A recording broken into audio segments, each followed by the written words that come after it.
How should we respond?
Okay, are we live? I think we are live. Let me get to another scene really quick. There we go. There I am.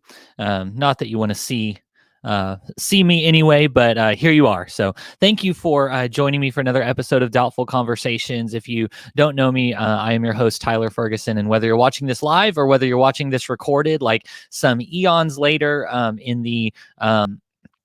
the archives of the internet. I mean, this video, it's so crazy to me that this video could be being watched like 50 years from now. Like this video could be being watched right now. You watching this video right now could be like 50 years in the future. And who knows? It's just so crazy to me to think. But some of you are watching live on Facebook and on YouTube. So if you're watching live right now, thank you so much for joining me. I think it's going to be a good episode. It's probably going to be a little bit of a controversial episode, but that's okay. If you know me, I am one for addressing some of the controversial things. So I think in the church, sometimes we like to just play nice and not talk about the hard stuff, right? And yet I think it's the hard stuff that so often leads us to places of doubt or questioning or just being kind of done with Christianity, right? I think it's the hard stuff that leads us to that place. So on this podcast, on this channel, we're going to talk about some of the hard stuff. And today we're going to talk about race and racism in light of Black History Month for the month of February. So you may not agree with everything I say. You may think that some of my approach isn't quite right. And that's okay. I think there's room for disagreement on approach. But I think the message, I think we'll all agree on and whatnot. So I hope you enjoy it. I would like for this to be an interactive experience. So feel free to put your comments throughout the stream on the live feed, either on YouTube or on Facebook. Those will come up on my screen, and I'll address those as as they come. So we can make this interactive. Before we get started, just want to remind you that if you want to really help me out and support this ministry, head on over to the YouTube channel.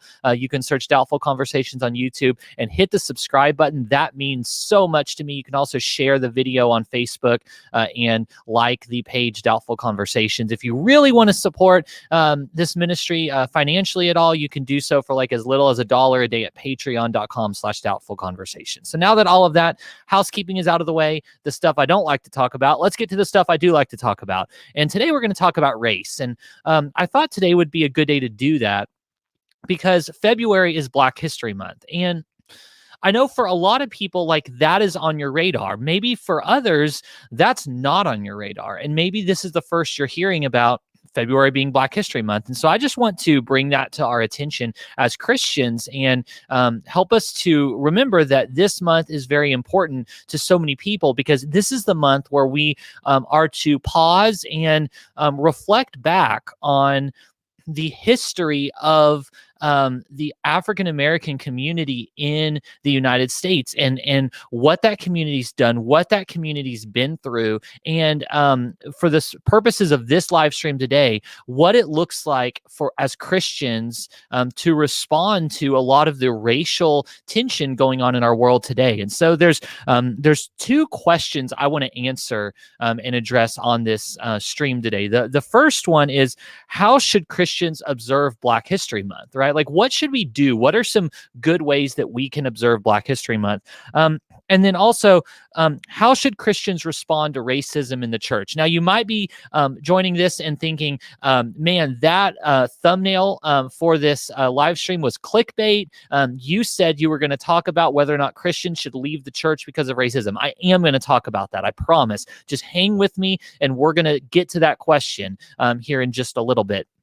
But first, I want to share with you kind of just some of my thoughts about how, as Christians, we can observe or celebrate Black History Month. I think the first thing that we can do as Christians, especially as white Christians, right? As a Christian myself and a white man, I'm not immersed in Black history in the same way that a lot of folks are. And so I think the best thing that we can do during Black History Month is remind ourselves to learn about Black history, learn about Black history. And let me challenge you with this. I'm not talking about learning the history that you want to learn, right? Like, I'm not talking about going out and finding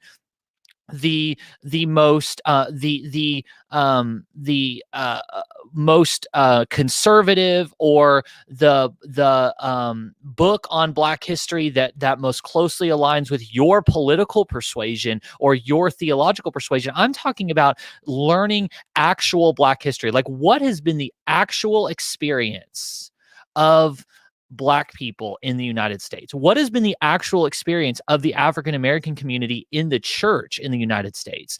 And as you learn this, as we learn this together, there's going to be things that make you uncomfortable. Why? Because there's going to be things that you discover and that you see and you think, oh my gosh, and you're gonna tell yourself this: I didn't realize it was that bad.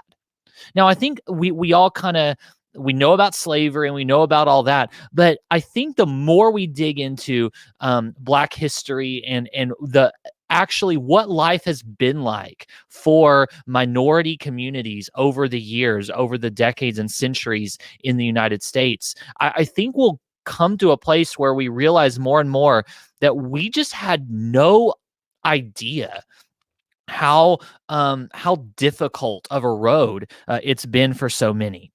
So learn Black history. Specifically, let me mention this, specifically the church's role in racism. Now, I'm not one of these guys who says like the church is inherently racist and the church is full of racism. I don't think the church is inherently racist. I think the church, Christianity, has done a lot actually to bring about racial reconciliation. But I do think, and I know beyond a shadow of a doubt, that the church has black marks. We have dark moments, right? In this whole struggle, in this whole journey. There are moments in history and even moments in the present where the church has been on the wrong side of this. And I think learning that, not to condemn us, not to bring condemnation, but learning that so that we can learn from experience is a very positive thing. Another way that we can stop to observe Black History Month, I think, is we need to, as white Christians, all right, we need to kind of cut it out with the whole turning the tables, right? And what I mean by that is language that we use that communicates something along the lines of, yeah, I know that that blacks have been oppressed in the past, and I know that ethnic minorities have been oppressed in the past, but now, you know what? White people are really facing oppression in the United States. Like that is not helpful in this dialogue. Right. Because here's the deal. Let's step back for a second and think about that statement or that thought or that idea that well, now, you know, it's the white man that's being oppressed. No, and I don't think that's true at all. I don't think that's true at all. I think if you look at the experience of a black person in the United States versus the experience of a white person in the United States, we will still see a disparity between those experiences. We will still see, I think, that the white man, that the white individual has privileges, has experiences that are far much more positive than the black man or the black woman. And I think recognizing that and realizing that that is still the case in our country, even though we've come a long way, that's still the case. I think that's important. Again, it kind of goes back to that first point I made about just being honest with ourselves about where we are as a country and where we are as a church when it comes to racism in our midst. Okay, and then thirdly, I think it's important that we ask God to help us. And I heard this statement. Actually, I saw this statement written by someone I'm friends with on Facebook through a mutual acquaintance. And she wrote something very profound, and it made me think. And she said, let us be more outraged by racism than we are by the response of some to that racism. All right. So my encouragement to you, especially to my white brothers and sisters in the church, is that we ask God to give us a heart that is more outraged and I know outrage doesn't even go far enough, but let's just start with that. More outraged by racism itself than we are by the actions of a few in response to that racism, right? So like I'll just say it. There was over the summer more outrage amongst a lot of the white evangelical community in response to these riots and stuff like that by some during all this racial tension than I've ever seen um, in response to racism itself. So I think if we ask God, if we say, God, give me a heart that grieves for racism, uh, that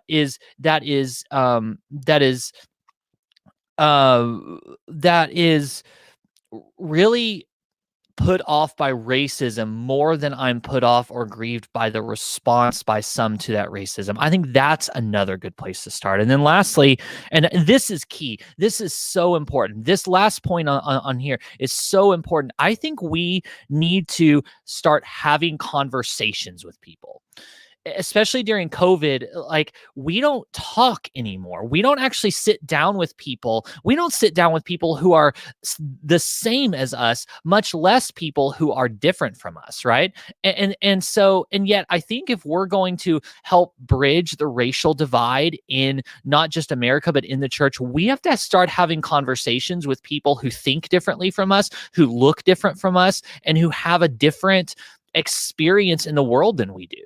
Right? Like I'm never going to understand if I just stay in my own life and reflect on my own experience or the experience of my white family or my white friends. I'm never going to understand what it feels like to get pulled over by a police officer as a black man.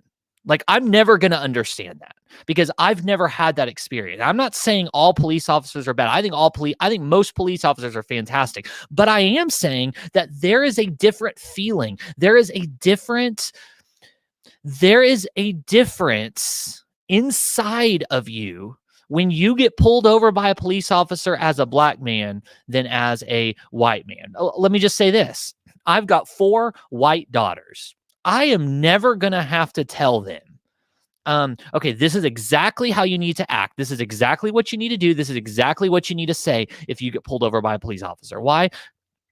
Because I'm not worried about it.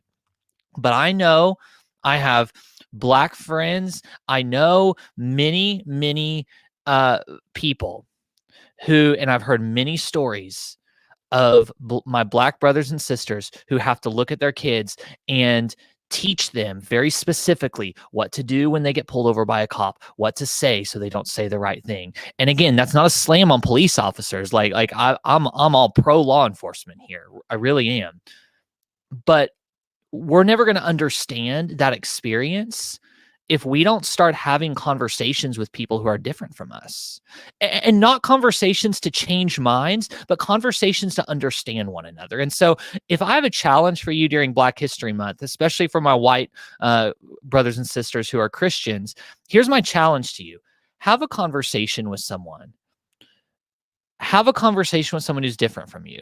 Have a conversation with someone who is black, and just ask them about their experience and listen to them and weep with them and try to feel a little bit of what they feel when these things go on.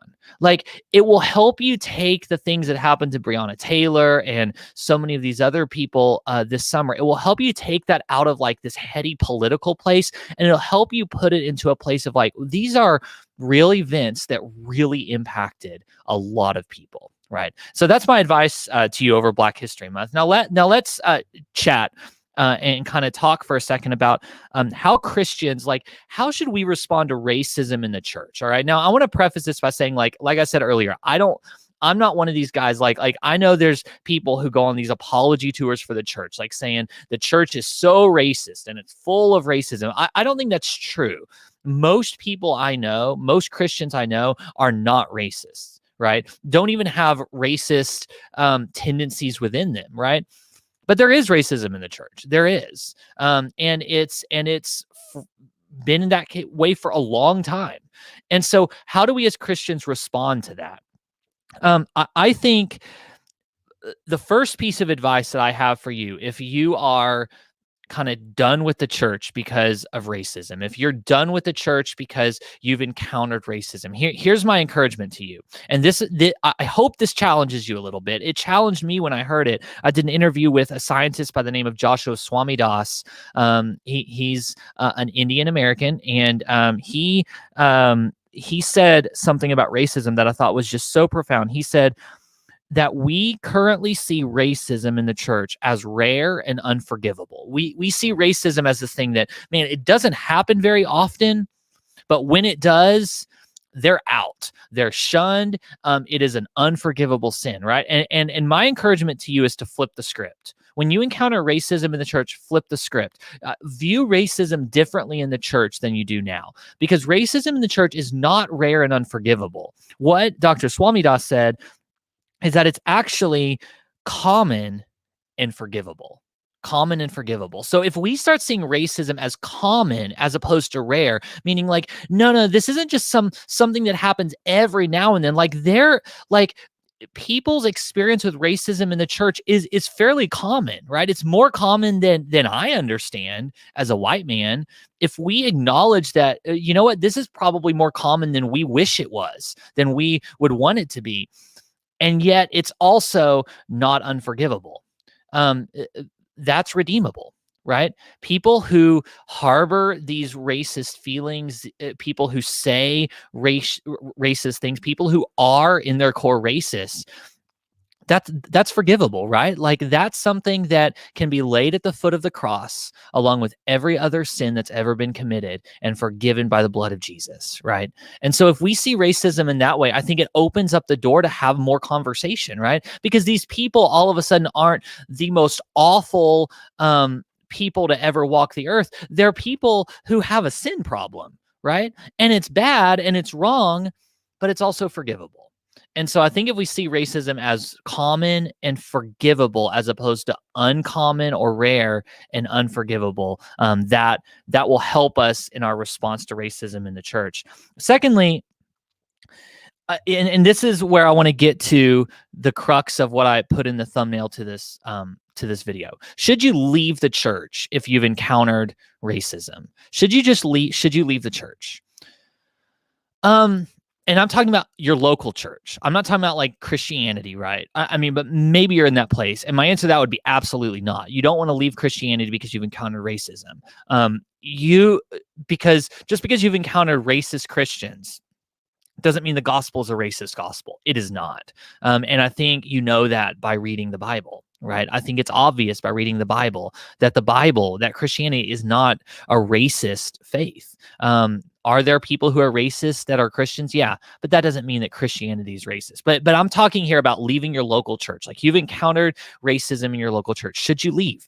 Well, it's a little more nuanced than yes or no. And I don't know your exact experience, so I don't want to tell you exactly what to do. But here's what I would say. Think hard before leaving.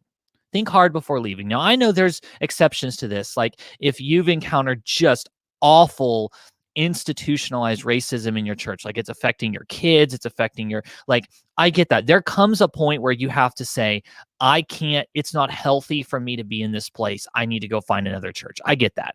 Okay. But I'm not talking about that. I'm talking about like, you go to church on Sunday morning and you hear racially insensitive things from people. People make comments to you. You feel like you're kind of being shunned, whatever. I want to encourage you to think hard before leaving. And here's why. How are you going to change something that you're no longer a part of? Like, do you want to be an agent of change? Do you want to be used by God to bring about change in that church?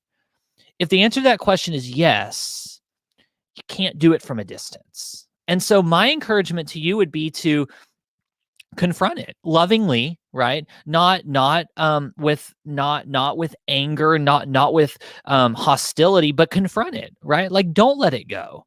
Don't let these things go. When someone says something that is just wrong, confront it and address it, because that's how change comes.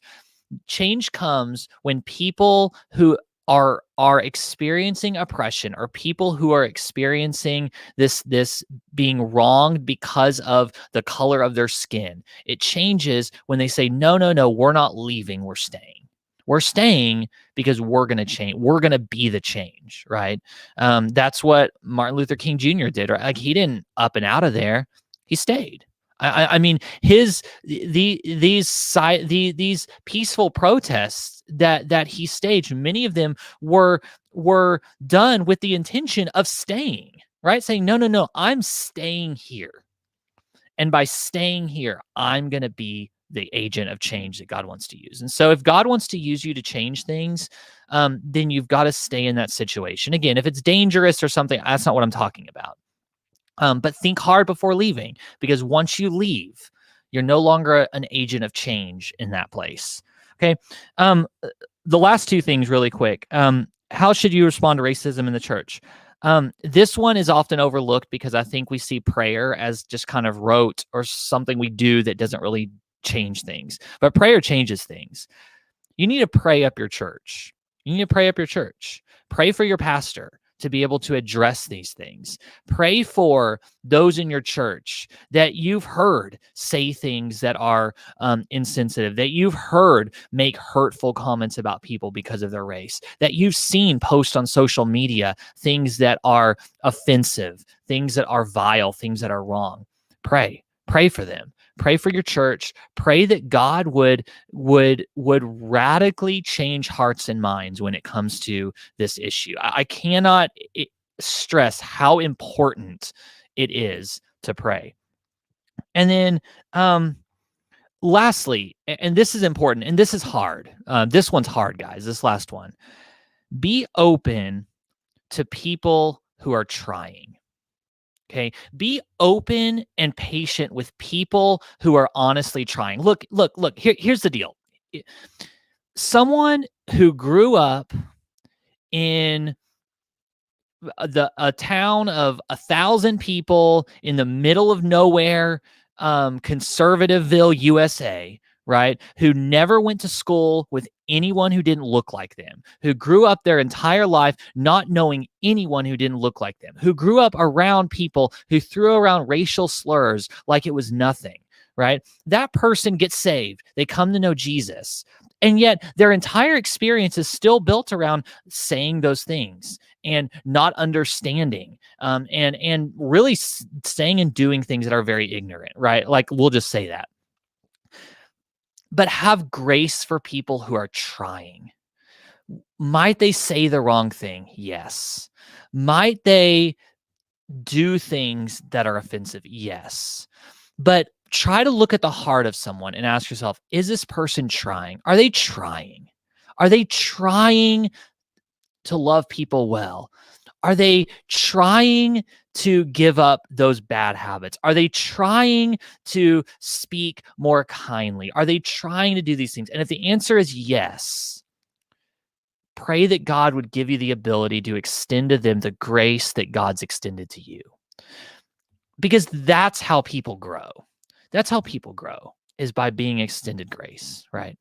So that's just a little bit, just some of my random thoughts. I know this is kind of a random episode, and I just, there's so much that I am passionate about when it comes to this, and so much that I want to continue to learn and figure out, and I just want to boil everything down. Let me leave you with this one simple encouragement. It comes from kind of the first part of the episode. Have a conversation with someone who's different from you this month. Just try it. Have a conversation with someone who has different experiences than you do because of the color of their skin, and just listen to them and hear them out, and ask God to allow that conversation to change you. I think if we all did that, it would be a very, very good February. And hopefully that can be a trend that continues, because change happens when we communicate with one another, right? So I hope you've enjoyed this episode. I hope it's helped you. Maybe it's gotten you thinking. Maybe you don't agree with my approach, and that's okay. We can have conversations. Feel free to comment, share this video. Again, head on over to the YouTube channel and subscribe to it. Next week, I believe it's next week. Yeah, next Thursday, I've got a fantastic interview lined up with a gentleman by the name of Dr. Chris Featherstone. We're going to be talking about depression and Christianity and what it looks like as a Christian to walk through mental illness and depression and come out of those things with your faith, not just intact, but with your faith stronger. So if you suffer from depression, if you know anyone in your life who suffers from depression, tell them about this live stream next Thursday evening. It's going to be fantastic. Thank you so much for joining me today on Doubtful Conversations, and we'll see you next week. God bless.